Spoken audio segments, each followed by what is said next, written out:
Meus irmãos, e nós aqui continuamos na nossa sexta mensagem nessa série, Segue-me.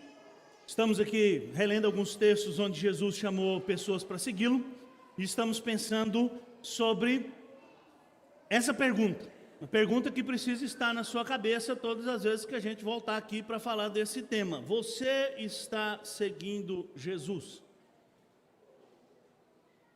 A pergunta é importante, né?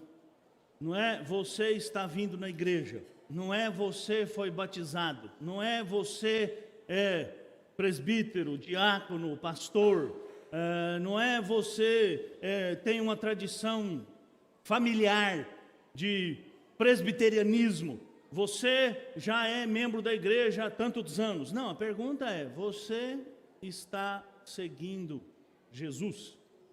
A gente tem visto que a pergunta não tem muito a ver com o paradigma religioso. E a gente vai voltar nesse tema aqui mais uma vez. Mas antes da gente entrar na nossa meditação de hoje, eu queria fazer uma breve recapitulação daquilo que nós falamos na nossa última mensagem há 15 dias atrás, onde nós falamos das letras miúdas.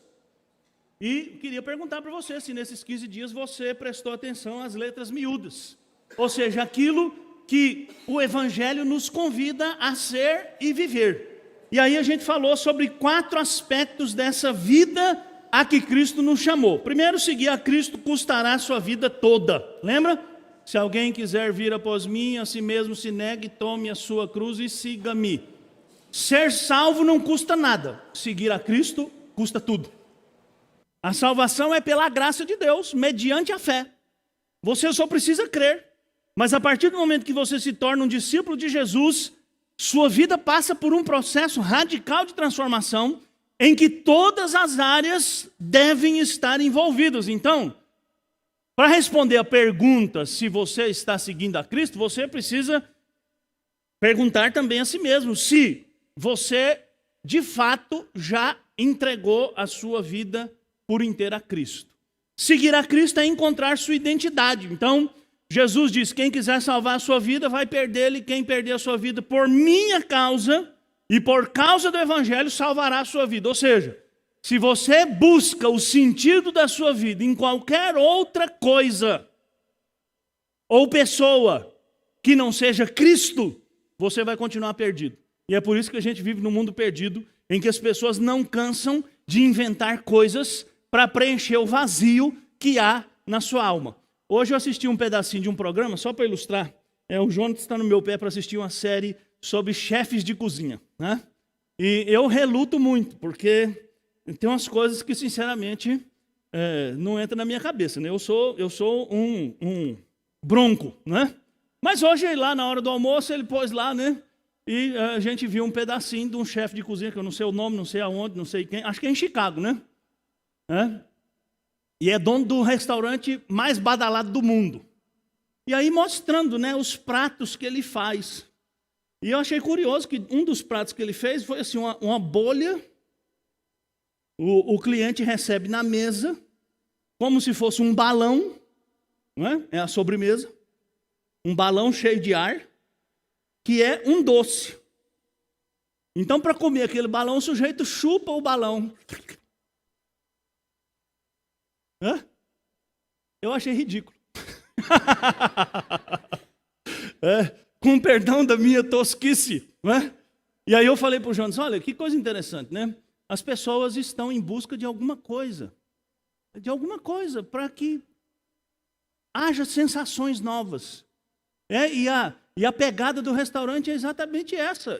Aqui a gente não serve comida, a gente serve experiência.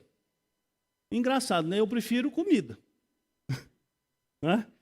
Então, buscar a identidade em qualquer coisa, em qualquer pessoa que não seja Cristo, é perder a sua identidade. É isso que Jesus quis dizer.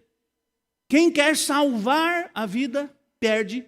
E quem perde a vida por mim, não é por qualquer coisa, por mim e pelo Evangelho, salva a vida. Seguir a Cristo é encontrar o verdadeiro amor. Eu disse que todos nós estamos em busca de amor. Porque ao nos criar com sua imagem, Deus nos fez seres que precisam de amor, que precisam um do outro. Por isso é que, lá no Jardim do Éden, Deus mesmo viu que não era bom o homem estar sozinho. Lembra? Gênesis 2? E Deus não ficou lá no céu assim, contrariado, né? Tipo assim, Adão não reconhece meu valor. Eu sou tão grande, mas Adão está aí, jururu, né, de trás da moita, chateado. Não, Deus olhou para Adão e diz, olha, eu criei Adão à minha imagem. Eu sou um ser que por natureza ama. E por natureza se relaciona. Deus é triuno, tripessoal. 3 pessoas numa unidade. Então, Deus fez uma mulher. O pecado trouxe desolação. Desde então, nós não sabemos mais o que é ser amado de verdade. A não ser em Jesus Cristo. Sabe aquele amor frágil, aquele amor vulnerável de quem se dá por inteiro sem esperar nada em troca? Esse amor você só encontra em Jesus. Você não encontra em mais nada e mais ninguém. Seguir a Cristo é o privilégio de saber que você é amado por alguém que te ama, apesar e a despeito de todas as suas faltas. Quarto, seguir a Cristo é entregar-se completamente. Tomar a cruz é morrer, é renunciar a qualquer outra coisa que não seja Cristo. Porque só em Cristo nós encontramos o sentido, a identidade e o amor. Seguir a Cristo é trocar a morte pela vida. Jesus prometeu para os apóstolos que estavam ouvindo ali, em verdade vos digo que alguns de vós não passareis dessa vida sem ver chegado o reino de Deus com poder. E eles viram o reino de Deus chegando com poder quando Jesus ressuscitou e quando eles foram cheios do Espírito Santo e quando eles avançaram pelo mundo afora pregando o Evangelho. E nós hoje, seguindo a Cristo, no mundo de morte, no mundo de desolação, no mundo de desesperança, encontramos a vida, o sentido para a vida. Mas aí surge a pergunta de hoje: o que será de nós? Esse é o tema da nossa mensagem de hoje. O que será de nós? Essa pergunta está baseada num texto que a gente vai ler daqui a pouco. Mas antes de ler o texto, eu queria fazer outra pergunta para você. Essa pergunta aqui é uma pergunta capciosa. Por que você é religioso? Uma pergunta capciosa é uma pergunta assim mal intencionada. Qualquer resposta que você der aqui está errada. Porque nenhum de nós deveria ter a religião como o norte da sua vida. Mas essa pergunta vai num sentido assim. Porque eu já falei aqui, né? Eu usei lá o Timothy Keller, lá pastor da igreja Redeemer, lá em Nova York, para falar sobre o paradigma religioso e o paradigma do evangelho, certo? Muitas pessoas, inclusive entre as que estão aqui, que eu não sei quais são, estão pensando com a cabeça religiosa. Estão pensando assim: se eu for na igreja todo domingo, se eu for uma pessoa certinha, bonitinha, se eu contribuir com a igreja, se eu abandonar certas coisas da minha vida, Deus vai me aceitar. Então, algumas pessoas estão sendo religiosas, pensando que estão seguindo a Cristo. Qual é a motivação para você buscar a Deus? E aí eu fiz aqui algumas outras perguntinhas aqui. Livrar-se do inferno? Tem muita gente que vai na igreja, que é religiosa, porque não quer ir para o inferno. Superar uma perda, né? Uma dor, uma angústia, uma aflição, um coração quebrado, né? Um desamor, um desafeto. Restaurar o casamento, prosperar financeiramente, receber a vida eterna. No fundo, irmão, sabe o que acontece? No fundo, todos nós buscamos a Deus porque nós estamos querendo ganhar alguma coisa. Porque nós estamos precisando de alguma coisa. Tem um ditado que eu já disse aqui para os irmãos, a minha opinião sobre ele, vou relembrar. Aquele ditadinho que diz assim: quem não vem pelo amor, vem pela dor. Já ouviu esse versículo de Provérbios 35, 17? Abre aí, Provérbios 35. Não abre não, que não tem, tá? Não passa essa vergonha. E eu vou ficar aqui com vergonha alheia. Mas muita gente acha que tem isso na Bíblia, né? Igual tem na Bíblia aquele versículo clássico: faça a tua parte, que eu te ajudarei. Né? Conhece esse versículo? Está lá em Provérbios 35 também. Tem aquele também assim, ó: o cair é do homem, o levantar é de Deus. Isso é chique. Né? Também está em Provérbios 35. Não tem nada disso na Bíblia. Irmãos, ninguém vai a Deus por amor. Na verdade, a dor também pode não levar ninguém a Deus. Mas todas as pessoas, enquanto estão com a vida do jeito que ela quer, ela não pensa em Deus. Ela não quer saber de Deus. Se a vida está seguindo o curso que ela planejou, que ela sonhou, que ela desejou, ela não busca a Deus. E sabe o que é terrível nisso? É que até os crentes, que sabem, embora só saibam com a cabeça muitas vezes, que tudo que tem vem das mãos de Deus, também, quando tem muito, esquece de Deus. Não é não? Você conhece alguém assim? Se você quiser conhecer alguém assim, já sabe a receita, né? Chega em casa, entra no banheiro e olha no espelho. Você vai conhecer alguém assim. Que tem a tendência de, na bonança, esquecer de Deus. Deixar de buscar a Deus. No fundo, todos nós queremos ganhar alguma coisa. Por isso, o tema da nossa mensagem hoje é: que será de nós? Essa é uma pergunta que um apóstolo fez a Jesus. E a gente vai lá para o texto agora de Mateus 19. Eu vou ler o contexto um pouquinho maior e vou depois explicar o texto, o contexto, para depois a gente chegar nas nossas aplicações, tá bom? Mateus 19, 16.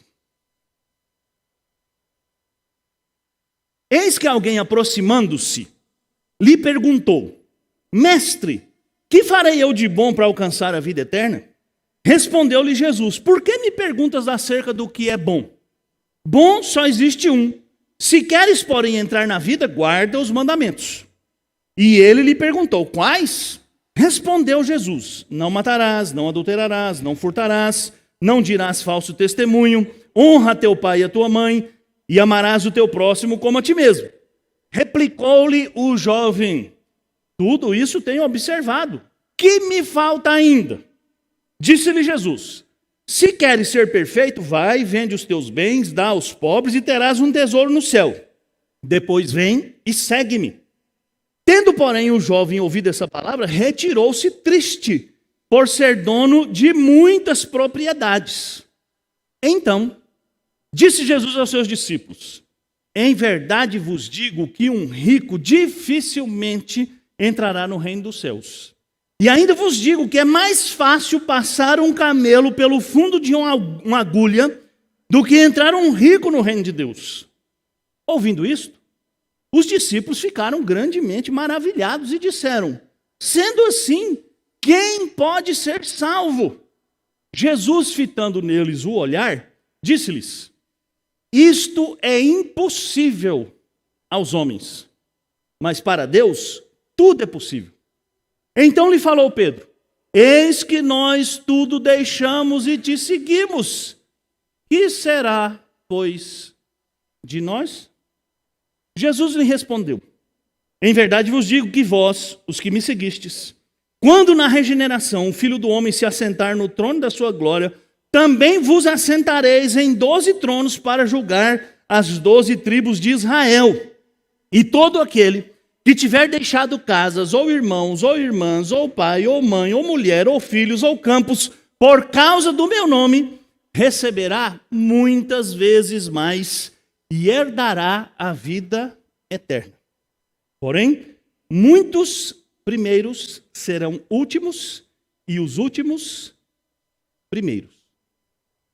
Então, embora eu tenha lido todo o texto para a gente se situar e entender, nosso tema está aqui. Então lhe falou Pedro: eis que nós tudo deixamos e te seguimos. Que será de nós?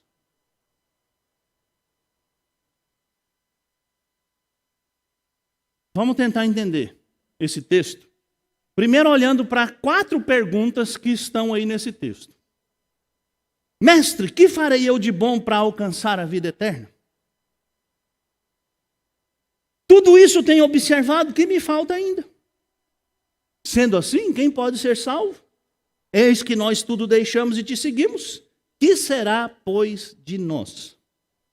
Eu li a história toda, irmãos, porque eu acredito que o Espírito Santo quis que Mateus, o autor desse evangelho, organizasse o texto da forma que está, para que nós entendêssemos como a discussão chegou até a pergunta de Pedro. E para a gente entender isso, a gente precisa parar um pouquinho, e eu quero convidar você para fazer isso, para olhar para o texto, porque se a gente não entender o texto, a gente não pode entender as implicações e as aplicações que a gente vai fazer. Esse homem que se aproximou de Jesus estava determinado a fazer uma coisa muito boa, não é? Ele estava preocupado em como alcançar a vida eterna. E nesse texto, a salvação, vida eterna, reino dos céus, todas essas expressões são sinônimo da vida eterna, da salvação, daquilo que Cristo veio nos dar. E ele se aproxima de Jesus com essa pergunta: que farei eu de bom para alcançar a vida eterna? E a primeira coisa que a gente precisa fazer aqui, para a gente chegar no cerne desse texto, é reconstruir nossos pressupostos, né? Então a gente já falou aqui durante essas semanas todas que a vida da maioria das pessoas, inclusive daqueles que supostamente seguem a Cristo, está fundamentada sobre o paradigma religioso, que pensa assim, que a vida eterna é definida em termos de cumprir deveres. E eu já falei aqui muitas vezes, irmãos, o evangelho não é uma lista de deveres. O evangelho é uma notícia, é uma mensagem, é um anúncio. Mas a maioria das pessoas, inclusive os judeus, inclusive os discípulos de Jesus, inclusive muitos de nós, inclusive crentes que já vivem na igreja há muito tempo, inclusive gente que já foi batizado, inclusive pastores, inclusive presbíteros, inclusive diáconos, inclusive líderes da igreja, pensam equivocadamente na vida, na salvação, na vida eterna, em termos de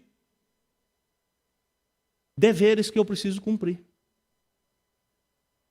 E eu tenho dito aqui várias vezes já que nós precisamos mudar esse pressuposto. Nós precisamos mudar esse paradigma que domina a nossa mente. Qual é o paradigma, então, que Jesus coloca diante daquele homem?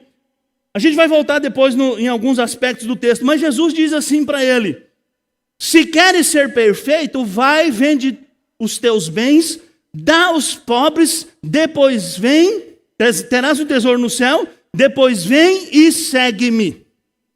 Olha aqui, Jesus coloca a si mesmo como o único caminho da salvação. Jesus perguntou para ele: você obedece os mandamentos? Nesse diálogo, Jesus vai seguindo a conversa no mesmo paradigma do homem. O homem chegou para ele com um paradigma religioso. O que eu preciso fazer de bom para alcançar a vida eterna? Jesus disse: tudo bem. Os judeus pensavam assim: se você obedecer todos os mandamentos, você será salvo. E é verdade, irmãos, isso é verdade. Se você obedecer todos os mandamentos, você será salvo. A grande questão é que ninguém obedece todos os mandamentos. E não precisa não precisa ir muito longe, nem vou fazer isso aqui, né? Mas basta você voltar lá no banheiro e olhar para aquela pessoa no espelho e perguntar para aquela pessoa lá: essa pessoa aí nunca mentiu? Aquela mentirinha assim, ó, o telefone tocou, você fala assim, não, fala que eu não estou. É mentira. Uma vez eu tinha um colega, pastor, inclusive é o pastor que pregou e o pastor Rodolfo se converteu, o pastor Johnny Clayton. Ele era desenhista, chargista. E ele fez um gibizinho que eu achei muito criativo. E eu guardei durante muitos anos, mas depois perdi. Esse gibizinho tinha a capa assim, era um menino, e o menino dizia assim, por tudo que é mais sagrado, não abra esse gibi. O que você faz quando o negócio cai na sua mão? Abre! E aí quando você abria, ele começava a falar de pecado. E ele definia pecado assim, tá vendo? Você fez um negócio que não podia fazer. E agora? O que vai acontecer com você? E aí a história era uma história em quadrinhos que ia trabalhando o conceito de pecado de uma maneira muito criativa. Porque a maioria das pessoas acha que pecado é roubar, é matar, é adulterar. E a gente tem uns pecados assim cabeludos, que a gente não gosta nem de falar o nome, né? Mas a gente esquece que quem tropeça num ponto da lei é culpado de toda a lei. Porque não são várias leis, é uma lei. Uma lei em 10 códigos, mas uma lei. Por isso quem tropeça em um é culpado de todos, é réu de todos. Mas os judeus pensavam assim, se eu fizer tudo o que a lei manda, eu vou ser salvo. Então Jesus diz para ele, você conhece a lei? Ele diz, conheço. Quando Jesus falou os mandamentos, né? Ele se sentiu seguro. Ah, Senhor, isso aí eu já estou fazendo há muito tempo. E aí Jesus dá essa ordem a ele. Vai, vende todos os teus bens, dá aos pobres, e terás um tesouro no céu. Mas olha só, em destaque aqui. Depois, vem e segue-me. Jesus vai deixar claro depois no diálogo que ser salvo não tem nada a ver com ir e vender os bens, não tem nada a ver com obedecer à lei, tem a ver com segui-lo, com tornar-se discípulo dele. Exatamente por causa desse outro pressuposto aqui. Jesus diz, em verdade vos digo que um rico dificilmente entrará no reino dos céus. Jesus ressalta como todos estão longe de Deus. Por isso os discípulos perguntam, sendo assim, quem pode ser salvo? Presta atenção, irmão, vamos raciocinar aqui. A teologia judaica pensava assim, bens materiais é sinônimo de bênção de Deus. Certo? Se o sujeito é rico, se o sujeito faz o bem, é claro que ele vai ser salvo. Aí Jesus vem e diz, vai ser muito difícil um rico entrar no reino dos céus. Os discípulos ficam perplexos. E eles perguntam, Senhor, sendo assim, quem pode ser salvo? Se aquele homem que a gente achava que era abençoado pelo Senhor, dificilmente vai entrar no reino dos céus? E aí Jesus acrescenta, né? Jesus, ele é meio assim, irônico, né? Jesus diz, é mais fácil passar um camelo no fundo de uma agulha do que entrar um rico no reino dos céus. Irmãos, só assim, bem rápido. Jesus estava falando, era de camelo mesmo, aquele bicho. E Jesus estava falando de agulha mesmo, aquela agulha que a sua mãe costurava, sua avó. Né? Muita gente já tentou explicar isso. Não, a agulha era uma porta que tinha lá no muro de Jerusalém. A agulha não é nada disso, a agulha é agulha mesmo. E o que Jesus está dizendo é uma coisa impossível. Por isso os discípulos perguntam, Senhor, sendo assim, quem pode ser salvo? E aí Jesus responde, de fato, é impossível para os homens ser salvos. Mas Jesus dá uma luz de esperança. Mas para Deus, tudo é possível. Em outras palavras, querido, aí Jesus nos traz para o paradigma do Evangelho. A vida eterna é definida em termos da graça de Deus e não dos deveres. O que é o Evangelho? O Evangelho é a notícia de que você é um pecador, mas que Deus enviou Jesus Cristo para morrer no seu lugar, assumir a sua culpa, e se você crer nele, ele perdoa os seus pecados. Graça de Deus. Salvação é graça de Deus. Salvação não diz respeito ao que você faz, salvação diz respeito ao que Deus fez. Evangelho não diz respeito à sua ética, o Evangelho diz respeito ao poder de Deus. O Evangelho não diz respeito a regras que você obedece para chegar no céu. O Evangelho diz respeito à fé e em quem você deposita a sua fé para que você desfrute da salvação que Deus dá. Na verdade, querido, todos nós temos fé. O problema é em quem está a sua fé depositada. A maioria das pessoas, incluindo as religiosas, depositam a sua fé em si mesmos. Eu sou bom, eu sou justo, eu faço, eu posso, eu me garanto. Eu sou religioso, eu dou o dízimo, eu vou na igreja, eu tenho um cargo, eu faço isso, eu faço aquilo outro. A fé dessa pessoa está depositada nela mesma. E por isso ela não pode levá-lo à salvação. A fé que leva alguém à salvação é a fé que está depositada em Cristo. Confiar em Cristo significa não confiar em você mesmo. Confiar em Cristo significa tomar a sua cruz. Confiar em Cristo significa perder a sua vida. Confiar em Cristo significa assumi-lo publicamente. Confiar em Cristo significa renunciar a tudo, porque somente em Cristo você pode, de fato, se aproximar de Deus. E eu podia citar aqui inúmeros textos onde Jesus mesmo diz isso. Eu sou o caminho, a verdade e a vida. Ninguém vai ao Pai senão por mim. Eu tenho as ovelhas que estão em outra aprisco, que a mim convém juntá-las, e por aí vai. Em outras palavras, meus irmãos, esse encontro de Jesus, que é moldura a pergunta que Pedro faz, está aqui, para quando você chegar na pergunta de Pedro, você saber que tudo que Deus faz na sua vida é pela graça. Graça. Né? Vamos definir graça. Graça é o favor, a bondade, o amor de Deus que abençoa a gente como eu e como você, que não merece bênção nenhuma. Isso é graça. Tem uma música do U2 que se chama Grace. Não sei se você já ouviu. Se não ouviu, ouça. Mas ouça prestando atenção na letra. Né? A banda U2 é composta por homens crentes.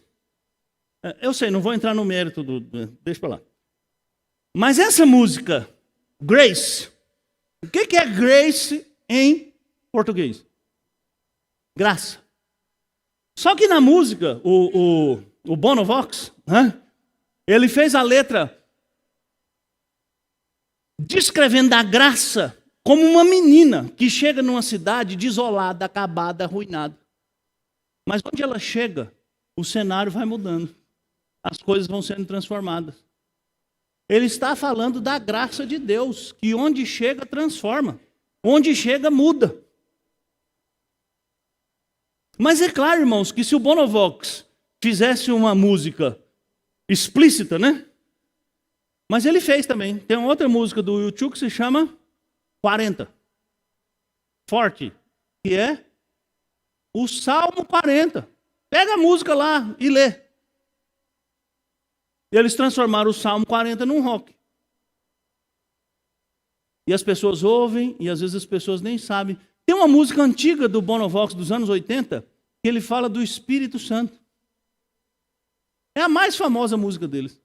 Mas enfim, graça é Deus vindo ao nosso encontro. e nos dando tudo o que a gente não merece, mas é tudo o que a gente precisa.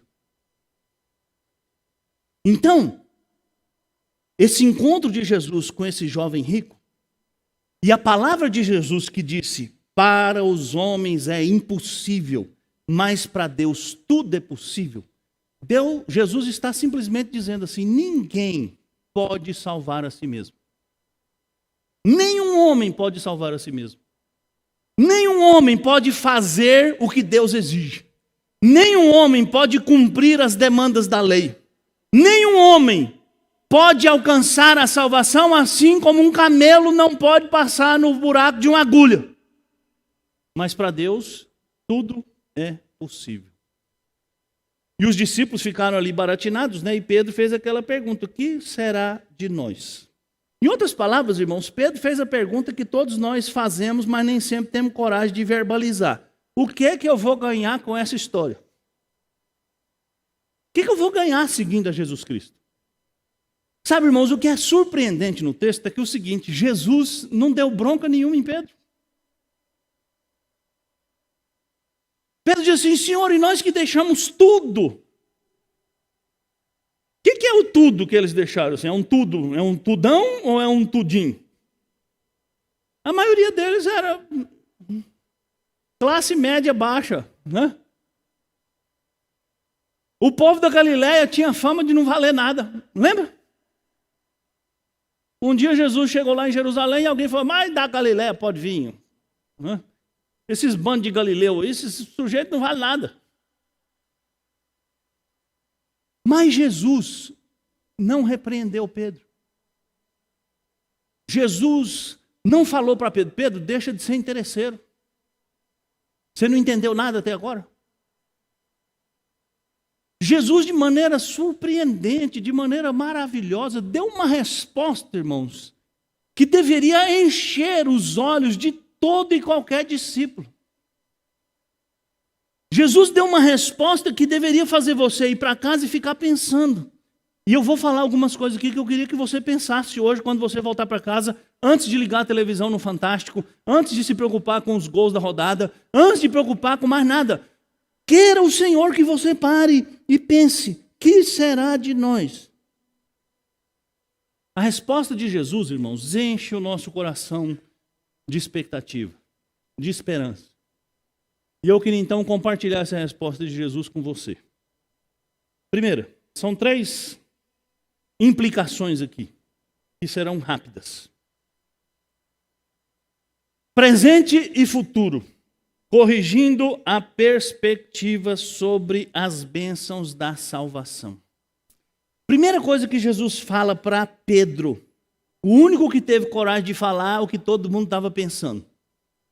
Jesus lhe respondeu, em verdade vos digo que vós, os que me seguistes, quando na regeneração o Filho do Homem se assentar no trono da sua glória, também vos assentareis em 12 tronos para julgar as 12 tribos de Israel. Irmãos, isso é maravilhoso.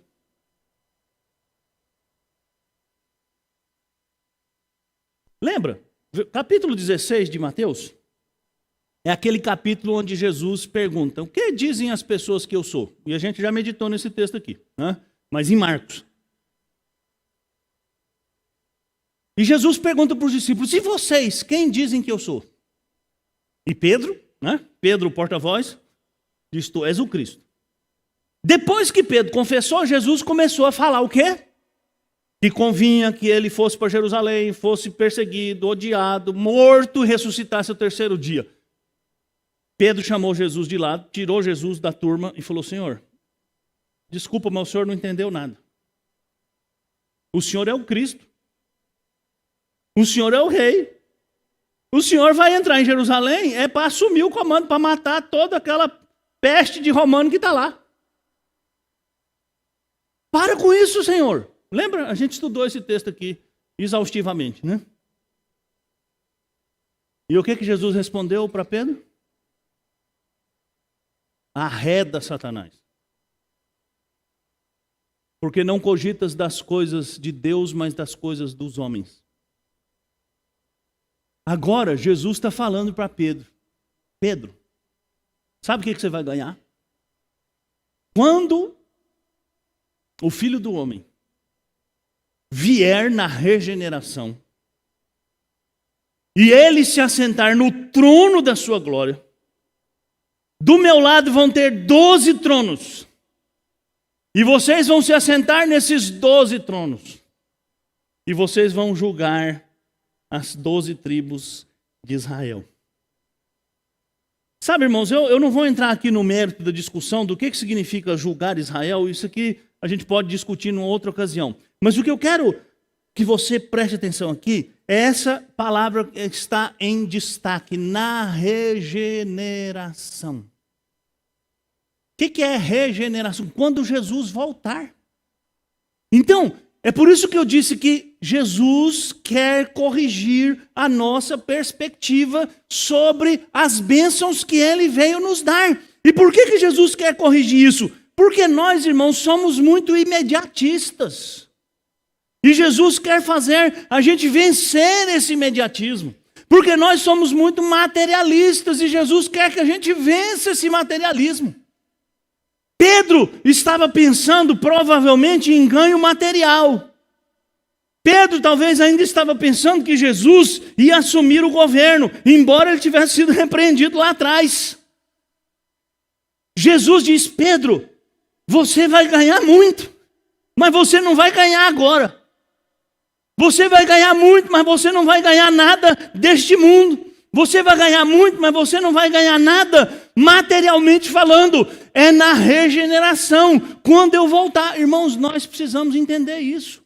Sabe, às vezes a gente fica chateado com Deus, magoado com Deus, revoltado com Deus, porque Deus não deu para nós as coisas, já defini, né?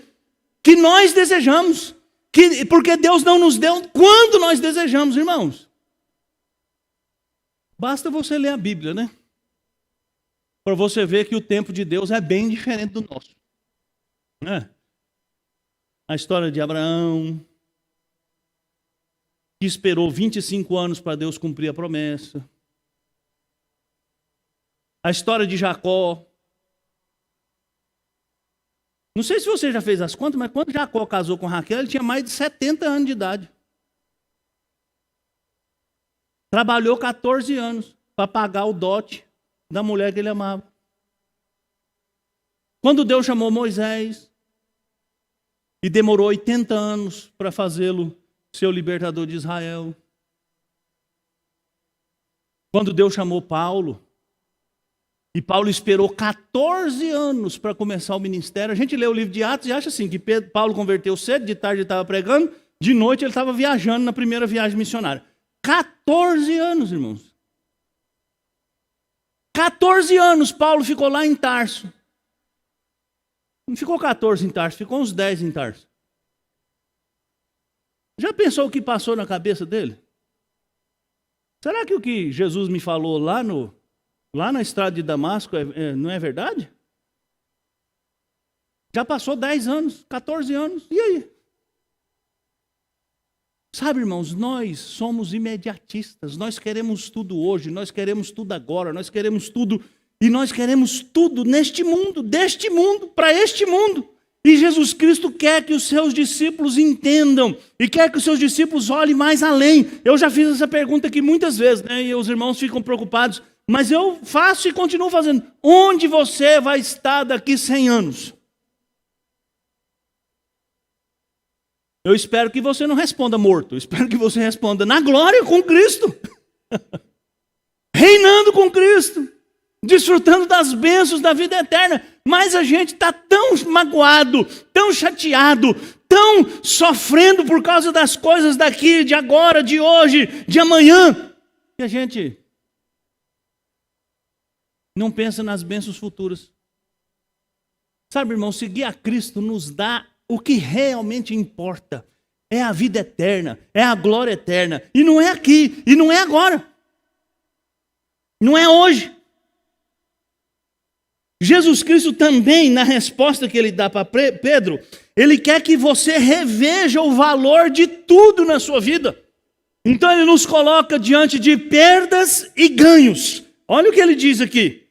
E todo aquele que tiver deixado casas, ou irmãos, ou irmãs, ou pai, ou mulher, ou mãe, ou filho, ou campo, por causa do meu nome, receberá muitas vezes mais e herdará a vida eterna. Sabe, irmão? Quase tudo que faz a gente sofrer nessa vida são essas coisas aqui. Não é? É casa, ou a falta da casa. É irmão, ou irmã, ou pai, ou mãe, ou mulher, ou filho, ou campo. Nós invertemos os valores. É claro, irmãos, a Bíblia diz que você não deve abandonar sua família por qualquer coisa. Mas se a sua família é um obstáculo a seguir a Cristo, quem vem primeiro? Mas o problema é que nós pervertemos os valores do reino de Deus. E o que Jesus quer, de fato, é que nós repensemos mesmo profundamente o nosso senso de valor. O que realmente é importante para você? O que realmente você espera receber de Deus? Sabe, infelizmente, a maioria das pessoas, sobretudo aquelas que ainda estão no paradigma religioso, estão servindo a Deus pensando que vão resolver todos os seus problemas materiais, que vão resolver todos os seus problemas relacionais, que vão salvar o seu casamento, que vão transformar. Irmãos, presta atenção, Deus pode fazer tudo isso. Mas isso é o superávit. Isso é o que vem além do Evangelho. E Deus pode muitas vezes não fazer nada disso, e isso não significa que você não será uma pessoa abençoada. Hoje de manhã eu citei a vida de Josias, né, na nossa mensagem de manhã, e depois citei também na escola dominical, que eu estou meio impressionado com Josias, né, que eu já li a história de Josias essa semana um monte de vezes, e uma coisa que me impressionou, Josias foi um jovem que assumiu o reino com 8 anos de idade. Com 26 anos de idade, ele fez a maior reforma que Judá viu na história de Israel, de Judá. Acabou com a idolatria, acabou com toda a promiscuidade que o seu avô e o seu pai promoveram em Israel durante mais de 60 anos. Aí você pensa assim, bom, então esse sujeito vai ter um fim de vida legal. Aí você chega no fim da vida de Josias. Ele vai enfrentar o exército do faraó. E ele é assassinado no campo de batalha. Um homem que fez coisas extraordinárias. Que restaurou o povo à fidelidade a Deus. E tem um fim de vida triste. Morto no campo de batalha. Sabe, a gente vai lendo a história e você fica pensando, né, como se fosse um filme, né? Ah, esse rei aqui, isso aqui, esse cara aqui vai morrer com 90 anos. Não. Jovem. Morto. No campo de batalha. Um homem fiel a Deus. Num contexto em que ele não tinha nada para ser fiel a Deus. Teve um pai que não valeu nada. Teve um avô que valeu menos do que o pai. O pior homem da Bíblia foi o avô desse rapaz, chamado Manassés. E Deus usou Josias de uma maneira extraordinária. Sabe, irmãos, nós precisamos restaurar ou rever o nosso senso de valor. O que realmente importa? O que realmente importa? Será que o que importa mesmo são esses 70, 80 anos que você vai viver aqui? Será que você devia mesmo brigar tanto com Deus, ficar tão nervoso, tão chateado, tão irritado, tão ansioso, tão angustiado, por causa de tanta coisa que passa tão depressa? E sabe, irmãos, depois que a gente passa de uma certa idade, que nem eu que passei dos 30, a gente olha para trás e a gente vê como a vida passa depressa. E como muitas das coisas que trouxeram tristeza para o seu coração, depois de uma certa idade, você vê que elas não valeram tanta dor, tantas lágrimas, tantas noites insones, tanta angústia, tanta ansiedade. Mas por quê? Porque os nossos valores estão invertidos. Por exemplo, os jovens que aqui estão, né? Temos tantos jovens na nossa igreja. Quantos de vocês estão pensando em como podem servir a Deus melhor? Com sua inteligência, com sua carreira, com seu dinheiro. Sabe, a gente não pensa nisso. A gente pensa assim, eu vou ganhar dinheiro para comprar um apartamento de 50 metros, depois vou comprar um de 80, depois vou comprar um de 180, depois vou comprar um na praia, vou comprar um sítio, vou comprar um barco, depois eu vou comprar uma casa em Miami, depois vou viajar para a Europa, depois vou para não sei aonde, não sei aonde. E Deus, onde é que está no pacote? E a obra de Deus, onde é que entrou aí no planejamento? E os seus dons, e seus talentos, e tudo que Deus pôs na sua mão, onde e quando você vai usá-los para honrar o Senhor? Quanto de tudo que Deus coloca na sua mão você vai dedicar para o reino de Deus? E aí a gente entra naquelas discussões, né, filosóficas. Ah, eu tenho que dar o dízimo, mas será que o dízimo é do bruto ou do líquido? Será que dar o dízimo é certo ou é errado? Será que eu devo contribuir ou não devo? Será que eu devo investir na obra de Deus ou não? Será que se eu der vai faltar ou vai sobrar? Irmão, se você ainda não entendeu que tudo que Deus põe na sua mão é um meio para você seguir a Cristo e servir a Cristo, e que se você não entendeu ainda essa palavra que Jesus disse para Pedro, se você perder nessa vida seu pai, sua mãe, seus filhos, suas casas, se você perder, e nós somos privilegiados, né? Porque a maioria de nós aqui não vai perder nunca nada por causa de Cristo. Mas se você perder, Jesus diz, você vai receber muito mais. Muito mais, irmãos, pais, filhos. Pessoas com quem você pode compartilhar a sua vida. Pessoas que podem ajudar você na sua caminhada. Pessoas que podem te orientar, te aconselhar, te estender a mão, te ajudar. Mas e você? Quando é que você vai ser essa pessoa que vai ser usada por Deus para abençoar os outros que estão perdendo? Ou que não têm, ou que nunca tiveram?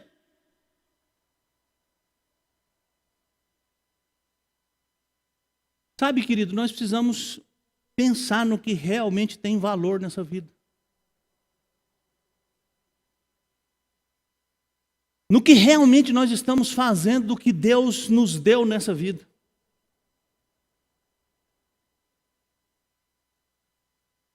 Porque você poderá chegar no fim da sua vida e ver que você não fez nada duradouro. Nada que passe para a eternidade. Ué, pastor, como assim? Tem umas coisas que passam para a eternidade? Tem. Depois você lê lá, Apocalipse, capítulo 13, ou 14. Lê o Apocalipse inteiro. João ouve uma voz do céu que diz assim, bem-aventurados desde agora os que morrem no Senhor, porque descansam das fadigas de sua vida. E suas obras os acompanham. Paulo, na carta aos Coríntios, diz, olha, muita gente está construindo casa de prata, de barro, de ouro, de palha. Veja bem que tipo de casa você está construindo. Porque o fogo revelará o tipo de construção que você fez. O fogo é o juízo de Deus. A obra de muita gente vai se queimar como palha. Sabe, querido, é claro, salvação é pela graça. Vamos voltar lá no começo, né? Você não faz isso para ser salvo. Mas você é privilegiado. por poder fazer para a glória de Deus. Último, terceira lição. Corrigindo a visão sobre graça e mérito. Jesus termina dizendo: porém muitos primeiros serão últimos e últimos primeiros. Jesus está dizendo para os discípulos: olha, nós começamos essa conversa com um jovem rico, e vocês achavam que era um candidato forte para a salvação, porque se ele é rico, ele é abençoado. E eu quero dizer para você que os valores de vocês estão errados, porque vocês estão julgando as coisas por mérito. Mas Deus age por meio da graça. Um exemplo claro disso, a gente podia dar vários aqui, mas eu vou dar 2 ou 3. Primeiro, Davi. Lembra quando Davi foi ungido? Rei? Samuel, o profeta de Deus, achou que o novo rei seria Eliabe, o primogênito de Davi, homem forte, bonito, guerreiro, musculoso.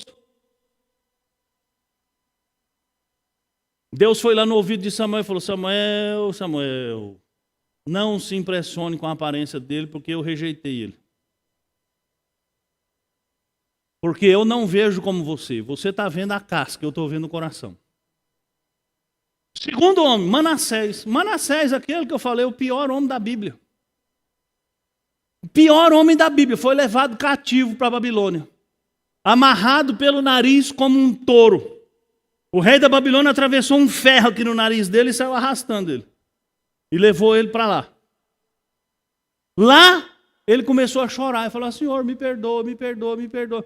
Gente, Manassés sacrificou os filhos a Moloque. Manassés construiu um prostíbulo dentro do templo. Manassés pôs um poste ídolo no lugar do altar do holocausto no templo. Manassés construiu altares a Baal, a Astarote, a Dagon e a todos os deuses dos cananeus. Esparramou templos pagãos em Judá inteiro. Fazia sacrifício humano. Fazia todo tipo de atrocidade. Instituiu a prostituição cultural dentro do templo de Jerusalém. Aí lá, no cativeiro, ele ora. E o que Deus faz? Perdoa. Ah, se fosse eu, não perdoava, não. Deus perdoa. E Deus traz Manassés de volta.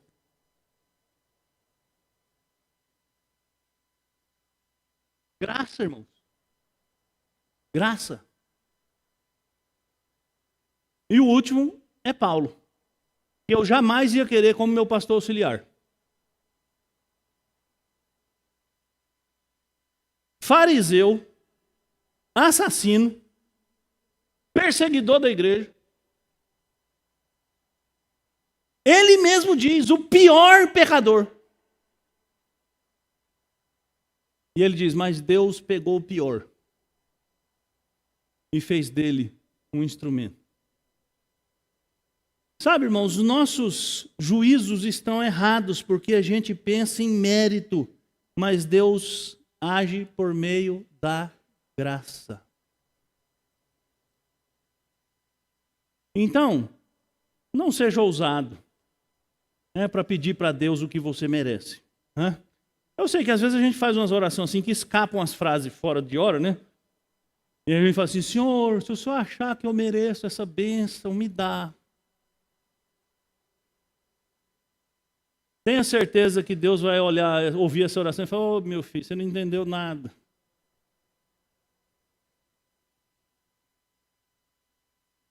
Porque nós não merecemos nada, gente. Se Deus fosse nos tratar na medida exata da proporção dos nossos méritos, nós não estaríamos aqui agora.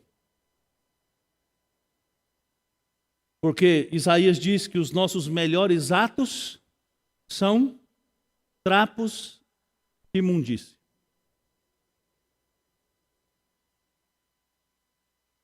Pensa num trem imundo. É pior.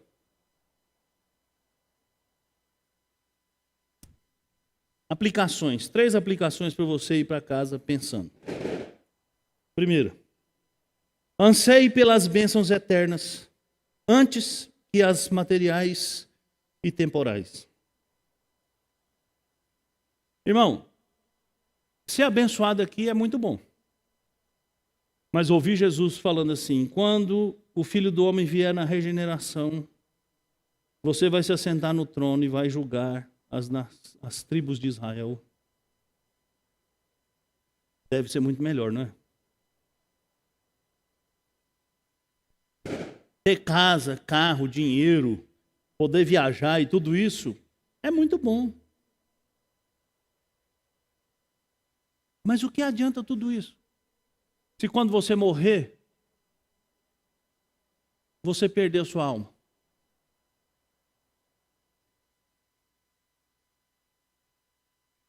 Lute menos pelas bênçãos materiais. Lute mais pelas bênçãos espirituais. Jesus disse assim para os seus discípulos, lá no Sermão do Monte: não acumule para você tesouros sobre a terra. Já leu isso na Bíblia? Já leu, né? Mas não prestou atenção. Não acumule para você tesouros sobre a terra, onde a traça come e onde os ladrões escavam e roubam. Acumule para você tesouro no céu, onde não tem ladrão para roubar e nem traça para comer. A gente faz o contrário, né? Segundo, reavalie o real valor daquilo a que você tem dedicado sua vida. Pensa bem, onde estão os seus melhores esforços? Eu sei, irmãos, a gente precisa comer, a gente precisa vestir, a gente precisa pagar as contas. Mas tem muita conta que a gente precisa pagar que a gente não precisava pagar se a gente tivesse um valor diferente das coisas, não é? Se a gente assumisse uma vida mais simples, né? E aí eu invoco Calvino para me ajudar aqui, né? Lembra? O tripé da vida calvinista. Quem lembra? Trabalho, poupança, simplicidade. Um dia que você tiver tempo, entra no Google e digita lá, Testamento de Calvino. Você vai encontrar o testamento original, claro, traduzido, né? De Calvino. É de achar graça, o testamento de Calvino.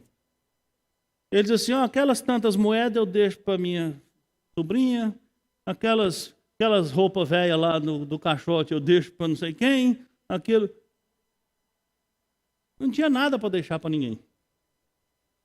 E Calvino, antes de morrer, ele fez um pedido. Eu quero ser sepultado num túmulo comum, sem nenhuma marca. Calvino era um homem inteligente. Ele sabia que se soubesse onde ele está sepultado, todo mundo ia lá visitar a sepultura dele. Ninguém sabe onde Calvino foi sepultado. Ele foi sepultado numa vala comum. Simplicidade. Por que a gente precisa tanto? Por último, deposite sua confiança na graça e não em seus méritos. Eu podia ter acrescentado aqui, né? Porque você não tem mesmo. Tudo que você receber de Deus é graça. Graça. Você nunca vai poder chegar para Deus e falar, Senhor, eu fiz por merecer, porque você não fez. Jesus diz, é impossível um homem ser salvo. Mas Deus é poderoso para salvar quem Ele quiser. Que Deus tenha misericórdia de nós. Vamos orar. Senhor, em nome de Jesus, nos perdoa às vezes que somos arrogantes, presunçosos e confiamos em nós mesmos. Perdoa-nos, ó Deus, quando nós nos esquecemos das bênçãos prometidas pelo Senhor para a vida futura e nos matamos por aquilo que é tão temporário, tão passageiro. Perdoa quando nós valorizamos mais as coisas do que o Senhor, mais as pessoas do que o Senhor. Nos perdoa, Deus, quando nós achamos que somos merecedores de alguma coisa. Dá-nos um coração que entende que recebemos muito do Senhor nesta vida e ainda receberemos a vida eterna. Que isso mova o nosso coração para te servir com o melhor da nossa vida. Em nome de Jesus.